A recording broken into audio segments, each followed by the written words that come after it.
Hey everyone, Mitch coming in from the Commander's Core studio. Welcome to the show. So, on today's episode, I've got a fun one for you. Let's talk about the most fun Commander cards that still hold their own. Let's jump into it.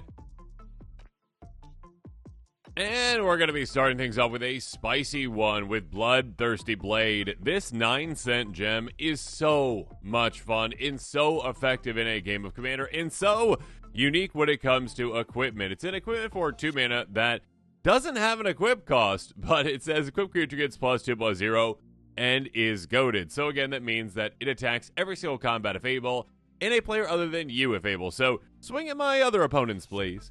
By paying 1, though, attach it to target creature and opponent controls, only at sorcery speed, though. Which is fine and fair, but basically with this one, again, it does not have an equip cost. You are not attaching this to creatures you control. You cannot just pump one of your own creatures. The point of this card is literally, hey, you creature over there, you're going to get slightly stronger and you're going to swing elsewhere. Go swing at someone else, basically. So this is a fantastically fun card that can be a great way to send the most problematic creature out there elsewhere at your opponents. Or it also can be a great way to, let's say an opponent has like a very low-to-the-ground commander, you know, one that can be easily taken out, but they typically wouldn't attack with it.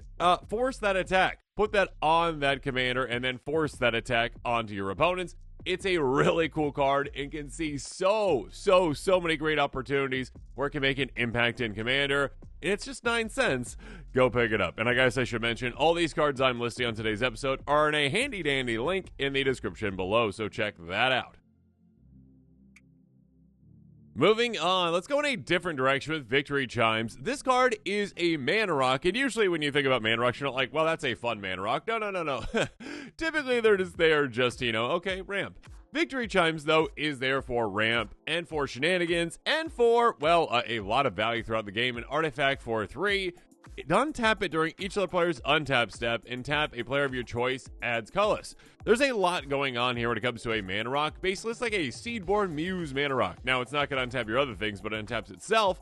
So basically, this is a mana rock where you can utilize it 4 times with each trip around the table. Again, once on each player's turn, which is, of course, great for instants as well, you know, or any kind of like activated abilities at instant speed.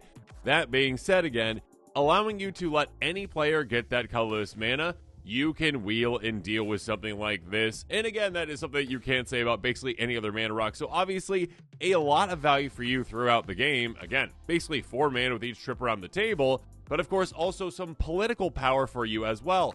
If there's an opponent that's just like 1 mana away from casting the spell they want to cast, make it apparent that you are willing to just give players an extra mana in a turn if they're willing to deal with you. If you are willing to say, hey, okay, you're going to play this massive creature, I'll give you that extra little mana for it if you want to be able to get out this turn. You just need to give me, I don't know, 4 turns off from that creature attacking me. If that player is desperate enough, they will make that deal and they will punish your opponents for it, basically, for you. So yeah, a really cool card, very unique, and very fun. Up next on the list, we've got Mirage Mirror, an artifact for 3 that has pay 2. It becomes a copy of target artifact, creature, enchantment, or land until end of turn. This one is so much fun, and I've seen it make so much of an impact in basically every single game it's ever come down.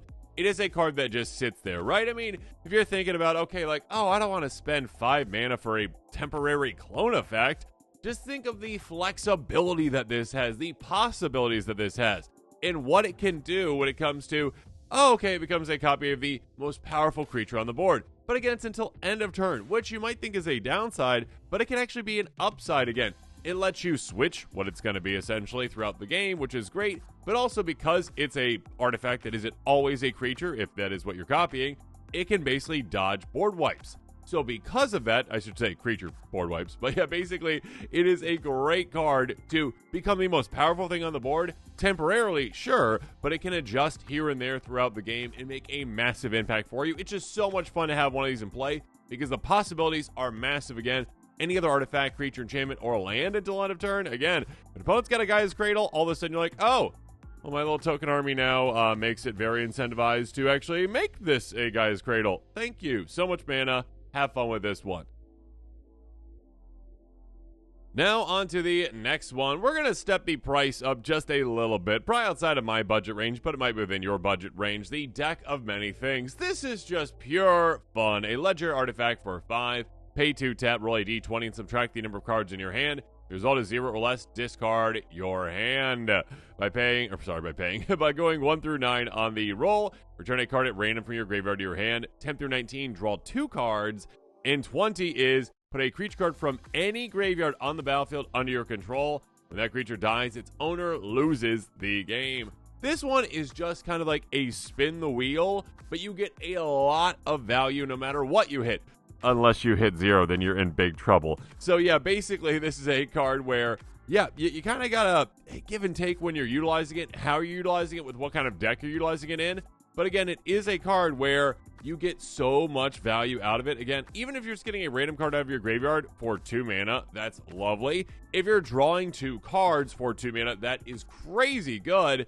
And of course, yeah, just if you have no hand, hitting the 20 and saying, yeah, I get any creature out of any graveyard on the battlefield of my control, and when that creature gets taken out, that its owner loses the game. So valuable and so much fun, and really holds its own.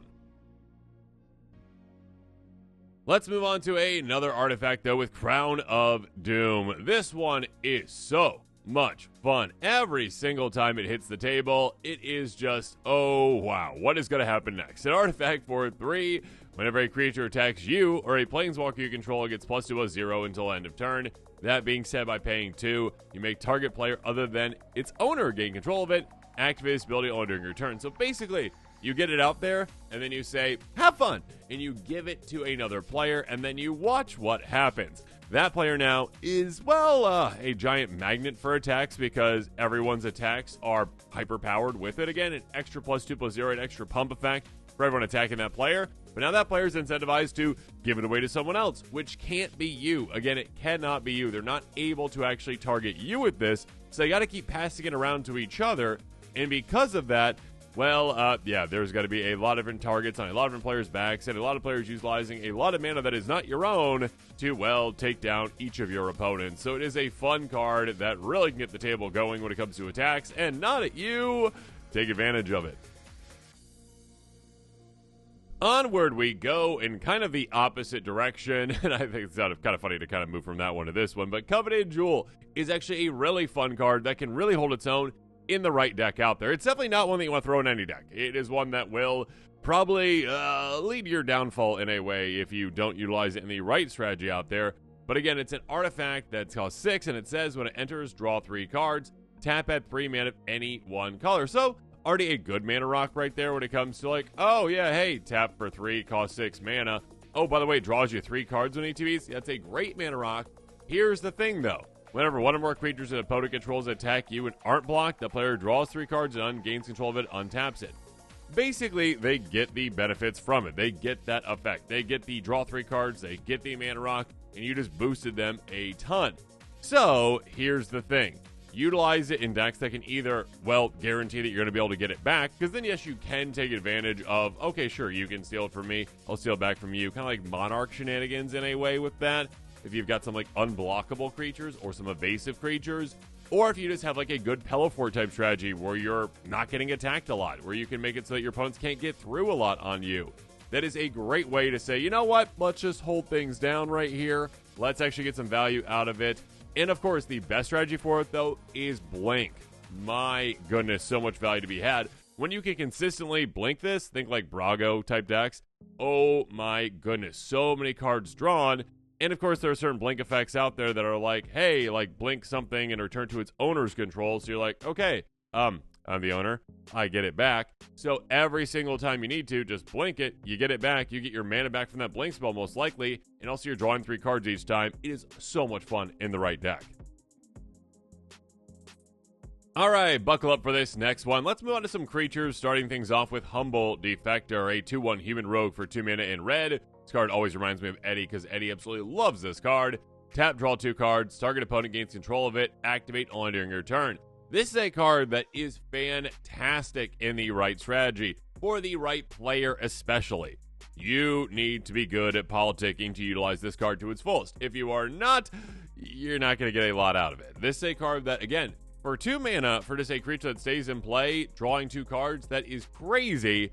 Obviously, an opponent's going to get some value out of this too, yes, but you need to be able to wheel and deal to make sure that you can politic with this to get the most out of it. Again, make a deal with the opponent and say like, hey, I'm going to activate this, I'm going to draw 2 cards. Do you want to be the player that I give this to? If so, you need to activate it next turn, draw your 2 cards, and give it right back to me. That is the kind of deal that you need to make with this kind of a card, where you are insured to get it back so you can keep getting more and more value out of it, and that the player just doesn't like hold on to it and not even utilize it because they don't want you getting any more value out of it. It is so much fun when used properly. Make sure you check this 9-cent gem out. Here comes a spicy one, though, and I try to stay away from commanders for the most part on this episode, but Atali is more so a 99 card. Yes, it is a commander too, but for the most part, it sees play in the 99.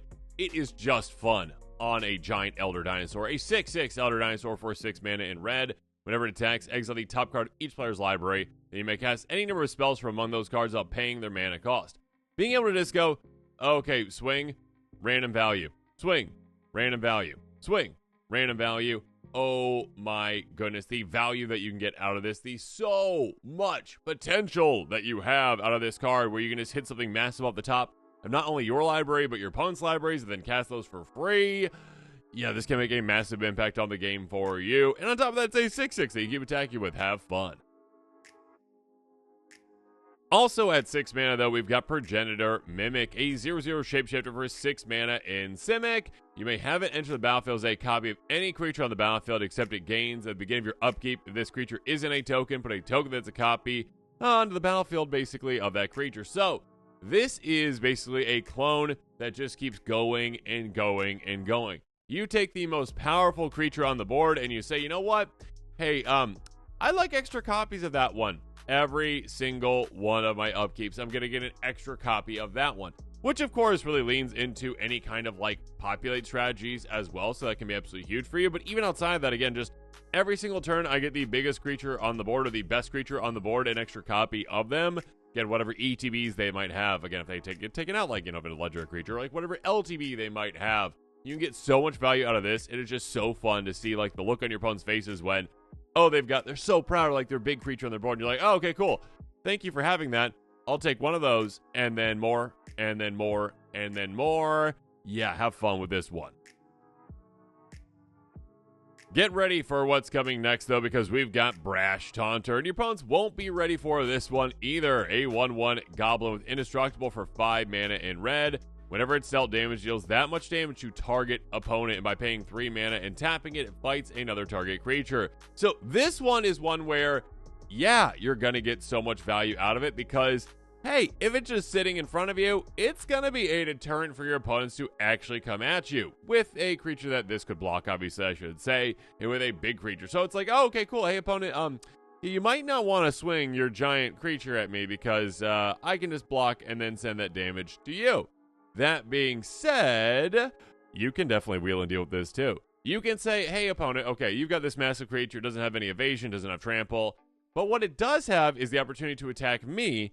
I'll block with Brash Taunter, and then that other player that you also couldn't get through, that's the problem right now, I'll send the damage that way. You can politic in that way. This obviously also works really well with, like, red damage-based board wipes, being like, okay, cool, yeah, hey, deal 13 damage with Blasphemous Act. Brash Taunter's gonna be like, all right, I'm fine, and also I'm sending that damage elsewhere.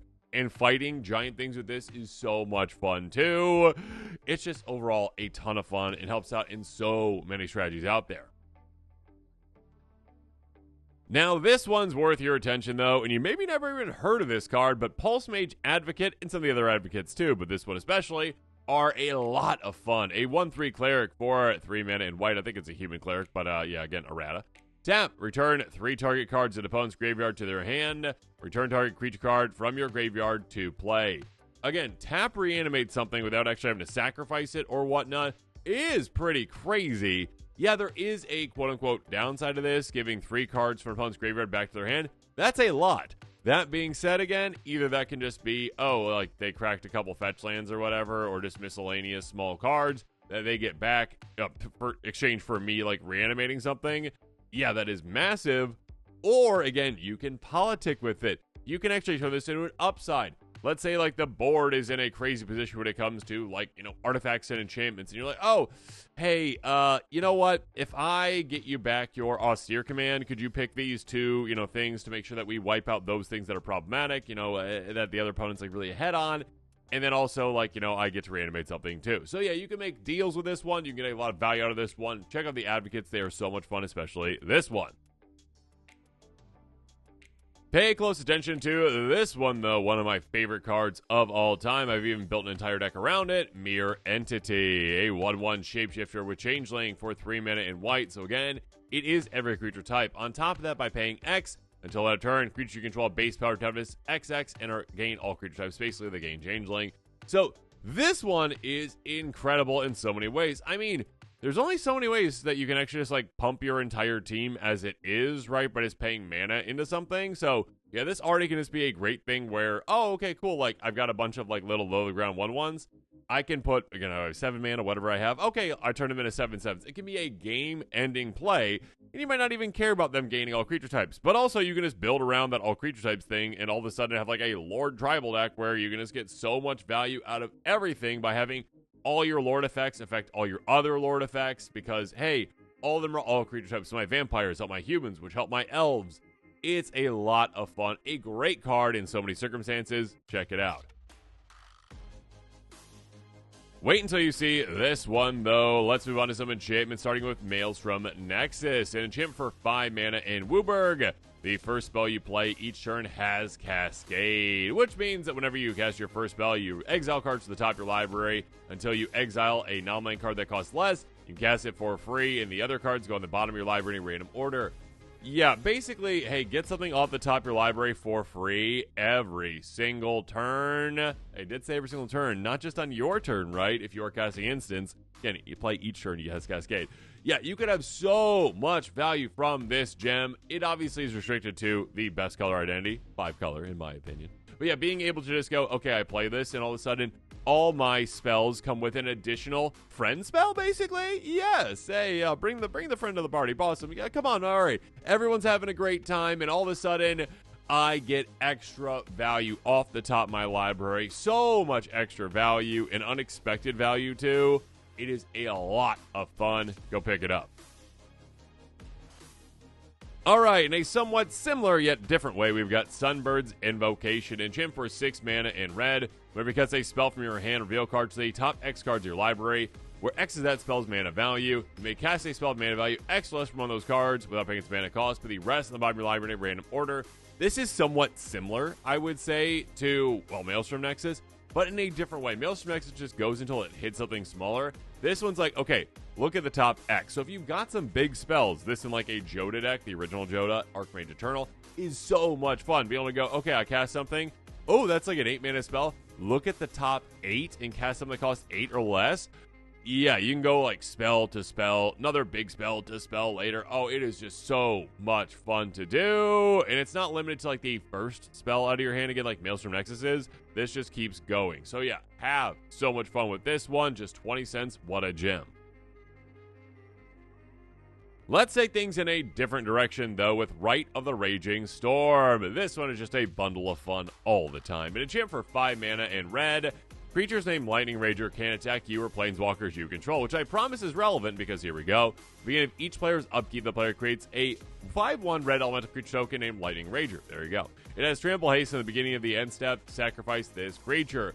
This is so much fun. Play this, and all of a sudden, everyone, you're just helping everyone out, right? Everyone's getting a creature on their turn, right? Here we go. You get a creature, you get a creature, you get a creature. By being able to give every single player a creature, you're like, hey, you know what? You got a 5/1. You can't attack me. But what you can do with it is attack each other. So go for it. Not only do you just get a free 5 power creature that is tramply and hasty to swing with right away at someone on your next turn, I should say, next turn, then your opponents also get them as well, so they're going to be swinging at each other. That might cause some infighting between your opponents, too, where they're like, why'd you hit me? Well, you were open. Why not? It's free 5 damage. And then they hit each other, and then you hit them. So much fun swinging everywhere. It's a great card.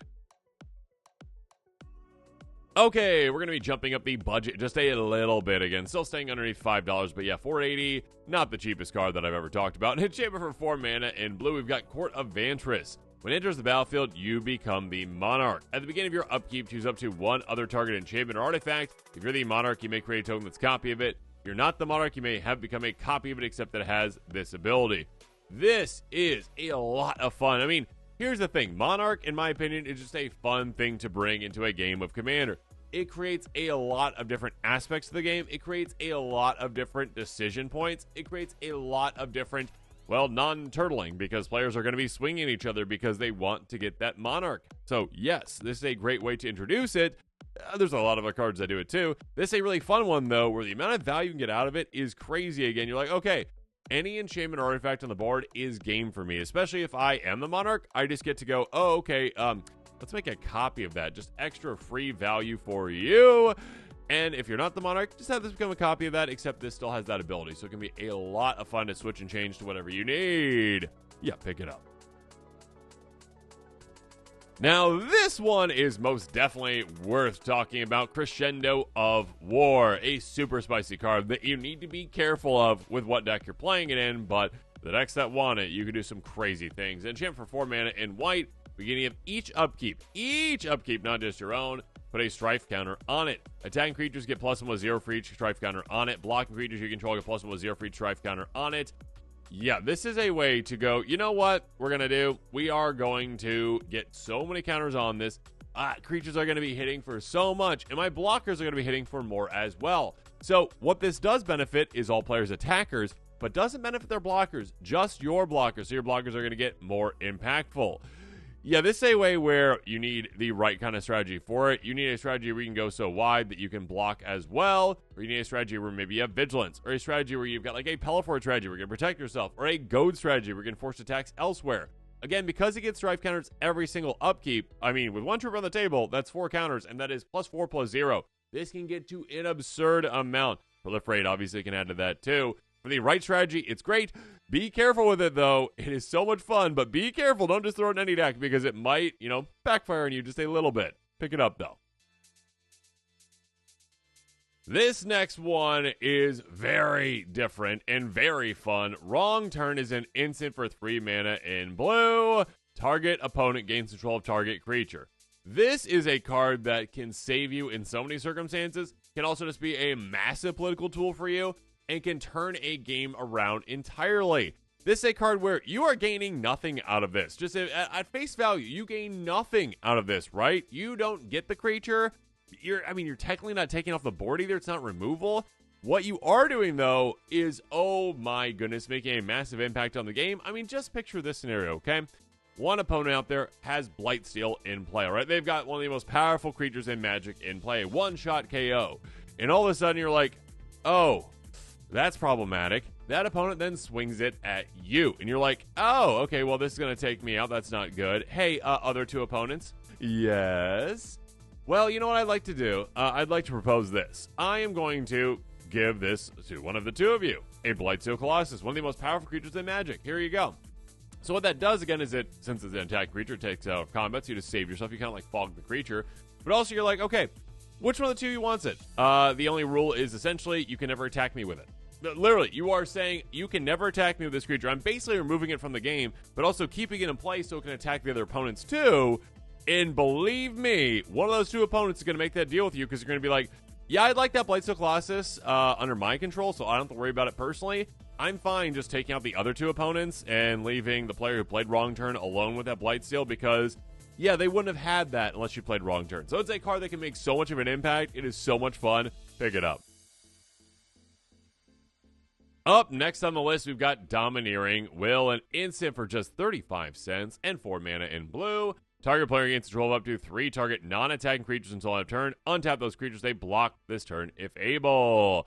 This is one that, well, can save you in so many circumstances. I mean, before an attack, you can actually just go, okay, yeah, I gain control of these creatures because I don't want you to attack me with them. Thank you. Awesome. Good for me. But also it is one where, again, if someone is attacking you, you can go, oh, okay, that other player over there has got some nice creatures, or the player that attacked me has got some other creatures that aren't attacking that maybe I'll just use to block so I can protect myself. Or again, it says just target player gains control of them. If one opponent who's in a really good position is attacking another opponent, you can move creatures around throughout the board. Again, if that big player that's swinging has other creatures that aren't attacking, give that player some creatures to help block. and all of a sudden you are removing so many creatures. I mean, potentially like 6 creatures can be removed with this one spell in a really cool way. But also you can make deals. Again, you can wheel and deal. You can save an opponent with something like this, and you can just, make them help you out throughout the rest of the game. Use this to politic. Use it to save yourself. It is a ton of fun. But now let's talk about a great gotcha card as well with Illusionist Gambit. This one is just, it is a blast. Instant for 4 mana in blue. Cast it only during the declare blocker step on an opponent's turn. Remove all attacking creatures from the combat and untap them. After this phase, there's no combat phase. Each of those creatures attacks that combat fable. They can't attack you or planeswalkers you control that combat. Basically, hey, you were swinging at me. That was rude. Let's see you do that again, and now all of a sudden you got to attack elsewhere. So, yeah, it's kind of like a fog in a way, but also it is one that could just decimate the other players on the table, or even the player that's attacking themselves, because if they are attacking you, maybe you're the most wide open, and another player's got some good defenses. Now they might be forced to swing at that player, and all of a sudden, both their armies can get wiped out. It can be a huge play for you, a game-changing play, and it's just a great card in many situations. Speaking of which, Reigns of Power. My goodness, what a card. An instant for 4 mana in blue. Untap all creatures you control, and all creatures target opponent controls. You and that opponent each gain control of all creatures the other controls until end of turn. Those creatures gain haste until end of turn. This is a fantastic card to just swap out, well, armies. And again, especially when it comes to, again, like, an opponent's got a lot of massive creatures. I've got some tiny creatures. I just switch those, and all of a sudden, I've got the biggest creatures on the board, and that can just be a game-winning play for you. Also, again, it can just be a good way to go, that player's attacking me. You know what? That other player's got a great army. I'd like to just take them to block for me. So anyway, it's kind of like a bigger domineering wheel in a way, but like without like the flexibility of donating creatures. Donating creatures from one opponent to another. But it can be a great way to just, win the game. It can be a great way to change around an entire combat. It can be a great way to protect yourself. There are so many things. And actually, you know what? It can actually be a great way to kind of turn a Cyclonic Rift on an opponent's head as well. Because if they cast a Cyclonic Rift, again, they're bouncing every creature but their own. And all of a sudden you're like, let's switch armies. So your army becomes theirs become yours. They bounce their own army. That is a way to get around Cyclonic Rift. Just keep that in mind. It is so much fun. Pick up this card. We're just getting started, though. Next up, Spectacular Showdown, a sorcery. We're on to sorceries now. For 2 mana in red, put a double strike counter on target creature, then goad each creature that had a double strike counter put on this way. You can also, of course, overload it. Speaking of Cyclonic Rift, cards that cost 2 and, overload for 7. There you go. Not the same thing, but one that says, hey, you know what? We're going to make things hit twice as hard, which is amazing and so much fun. And all of a sudden, hey, everything, except for my creatures, you gotta go, my opponents. I mean, I guess my creatures do too, right? It just depends on when you cast it during your turn. If you actually want to attack with this, sure, cast it in your pre-combat main phase. Do so, and all of a sudden you're like, okay, cool. My creatures have double strike, they're attacking, that's great. If you don't want to attack with them, don't want to be forced to attack again because the goading, cast this in the second main, and you still get the double strike counters, which can be fantastic. That being said, your opponents are going to be wide open attacking each other, which is so much fun. It is just a great flexible card that helps out in so many circumstances. Pick it up for just 28 cents. Moving on. Okay, one that is admittedly pretty costly with, white, white, blue, blue, blue, black, black, 7 mana in total. Super specific mana value, but yeah, there are certain commanders out there that can just kind of cheat this into play potentially. Like, again, Joda Archmage Eternal, one of my favorite commanders of all time. Or again, you probably have ways to fix your mana, or you got treasures, whatever you got to cast this. It is worth casting. A sorcery for, again, 7 mana. Very specific mana combination. Exile the top 5 cards of your library. Opponent separates them into 2 piles. You may play any number of cards from one of those piles up, paying their mana cost. This is kind of like Factor Fiction, but basically for casting for free. For a big spells deck, this can be a game changer, a game ender. Being able to just go, okay, cool.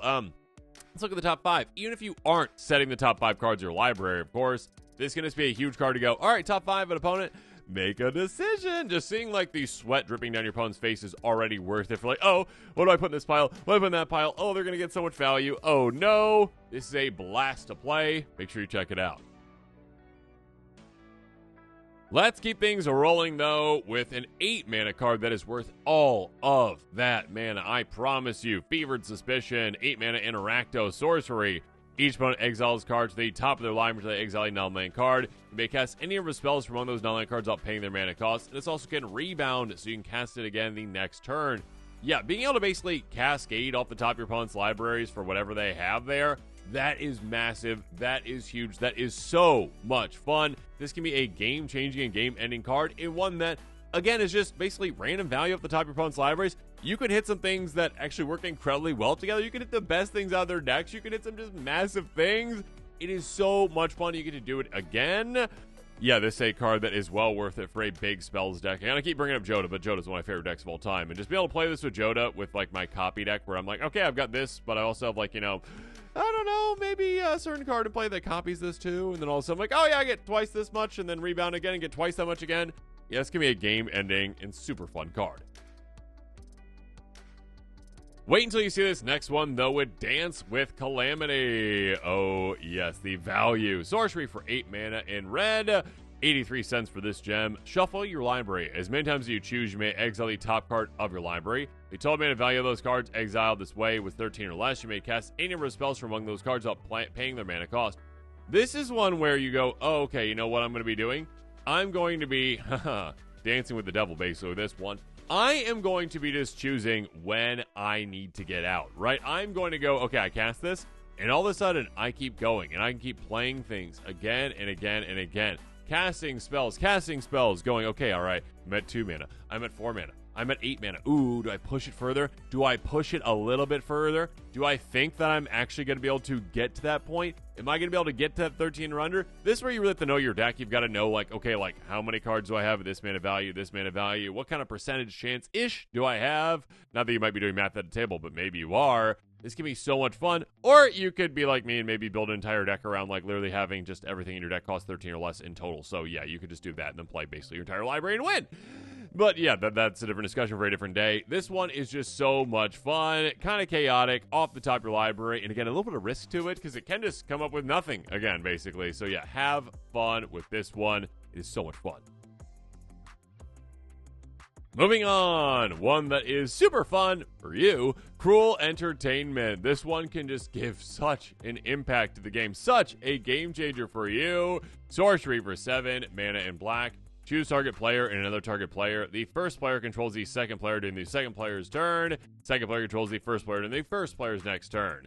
Basically, you two swap seats for a turn, essentially.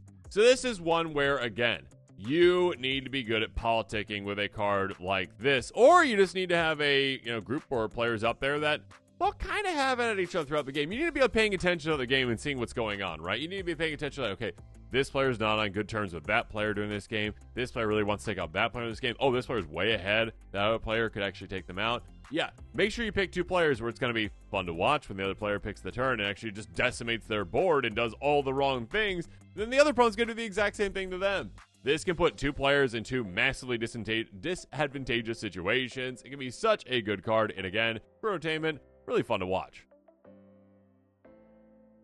Here we go, though. Monomic De Luch. This card is huge. I mean, it is 9 mana, right? 9 mana is a lot, but you better have an impactful card at 9 mana, and this is so impactful. A sorcery for, again, 9 mana in blue. Exile target instant source card from a graveyard, not just your own, a graveyard. Copy that card 3 times. You may cast copies without paying the mana cost. Exile this. What other card lets you go, hey, you know what? That giant instant sorcery in a graveyard, let's play it. A lot of times. Yeah, there's other ways to just, like, play, like, once. Like, Spelltwine's good. Yeah, it's very good. It's a lot of fun. I almost put that on this list, too. But Monomic De Luch takes things to a different level where it's like, hey, that massive instant sorcery, again, we've talked about so many so far, like, Fevered Suspicion, just picture that in a graveyard, and you're like, all right, hey, copy that 3 times. Thank you. Cruel Entertainment, copy it 3 times. Brilliant Ultimatum, copy it 3 times. There's so many fun things to do with this one. A massive impactful card. Check it out. Okay, one of my favorite cards of all time. I love Replication Technique. A source for 5 mana in blue demonstrates. So when you cast it, you can copy it. If you do, an opponent can also copy it. Players choose targets for the copies. Create tokens, copy target permanent you control. This super simple. I mean, I guess there's a little bit of complexity to it with the demonstrate mechanic, but still, like, just very simple card in general. Or 11 cents can have such an impact on the game. I absolutely love this card. There are very few ways to copy basically like any permanent. I mean, permanent you control, but still like any permanent gives you flexibility for creatures, artifacts, and gems, all the things, right? Whatever you need, you get an extra copy of it, or even 2 extra copies of it, or 2 copies of 2 different things. That being said, also, obviously, there's the opponent component to this, where you're like, okay, hey, opponent, let's make a deal again. All right, I have 3 opponents. Hey, any of you can copy whatever you want, basically, all right? Any of you can copy whatever you want out of your things. Give me a deal, all right? Make me a deal. Give me a reason to let you have the other part of this spell, basically. Why should I be giving you the right to copy any of your things? Make a deal again. You're going to say, okay, you're making a copy of your big creature, whatever it is. Okay, cool.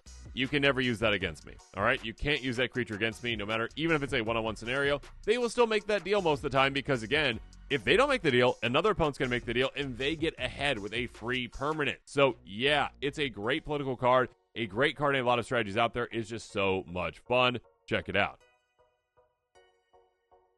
Wait till you see this next one, though, because Fractured Identity is just 23 cents right now, and it is a blast. A sorcery for 5 mana and Azorius. Exile target non-man permanent. Each player other than its controller creates a token that's a copy of it. This is one where, again, this can turn an entire game on its head, and it can be such a powerful political tool for you, too. Or you could utilize it in a very, off the beaten path kind of way where you're like, okay, combo with Phage and you won't lose. Yay! Again, Phage is like ETB, like you lose the game if you didn't cast it kind of thing. So, yeah, that can be kind of fun. That being said, just in normal scenarios, more normal scenarios than that one, being able to go, okay, hey, you know what I'm going to do is, you got this really big creature on the board over there. I'm going to say, hey, everyone else, now you get a copy of that instead, okay? That's what we're doing. Every single other player out there gets a copy of that best creature on the board. And all of a sudden, now we're mad at you because you had that big creature on the board that was like a big threat. Again, like you could even do like a Blightsteel Colossus. That might get a little crazy, but you can maybe make that deal where you're like, hey, everyone, I know this is a weird scenario. This is a weird way to solve this problem, but player A's got a Blightsteel Colossus and us 3 other players don't. So here's the thing. If I get rid of theirs, which is a problem for all of us, right? And can take all of us out, and I give all of us one of those, we agree that we can't attack each other with those, but we can only attack that player, right? You just ended the game for that Blightsteel Colossus player. There is no way they're escaping 3 Blightsteel Colossi, and you also didn't create a problem for yourself. So again, it is one that you need to be good at politicking. You can use it in a lot of different fun situations. Again, one player might have a Rhystic Study, and you're like, okay, everyone else gets one, or Smothering Tithe again. Like, you turn the table completely on that player that had the overpowered card, and you say, everyone else gets that, you don't. Yeah, you can do this in a lot of fun ways. Make sure you check it out. Finally, though, perhaps one of my favorite cards of all time, maybe even my favorite card of all time. I mean, I've only built 2 decks around the entire card, including one of my Joda decks that I keep bringing up on this episode. Anyways, Villainous Wealth, a sorcery for X in Sultai colors. Target opponent exiles the top X cards of their library. Big S, any number of spells with mana value X less from among them without paying their mana cost. There is nothing more fun to me than just actually putting so much mana into this, and in my opinion also, copying it. Yeah, that was my downfall in the very first build I did this around Tasigur. It was still a good deck. It was a very solid deck. It was just a very kind of glass cannon-y deck in some ways because you would put so much effort into throwing all this mana into this and getting a lot of value off of one opponent's library. But also, there would be times where that could be countered. Yeah, you got your own, control spells. You got counter spells in there too. But actually, the way that I decided to go about it in a different way was, hey, you know what? Cast this for a lot of mana still, less mana though, but being able to copy it so many times. Because by copying it, you're insulating it, you're protecting it, you're making it so that it's much more difficult for your opponent to counter all those things, essentially. And all of a sudden, you've got so many villainous spells out there, and now you can target multiple players and get so much random value off the top opponent's libraries. It is so much fun to build around, so much fun to pull off. Check out this 22-cent gem and my Joda deck, of course, built around it. And with that, this episode is coming to a close. Make sure you comment below with your thoughts on it. And of course, as always, thanks again and have a good one.